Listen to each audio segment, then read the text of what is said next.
I don't want you guys to get confused.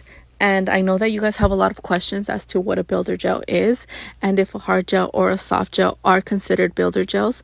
Yes, they very much are.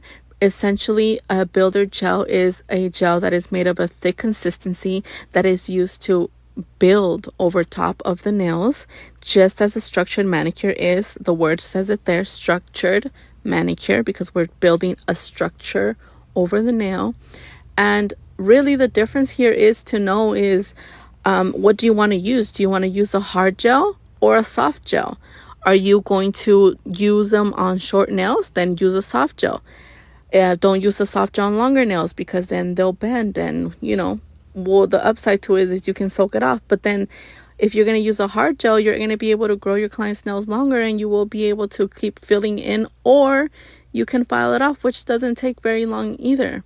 But they are both great systems. And if you guys have more questions, let me know.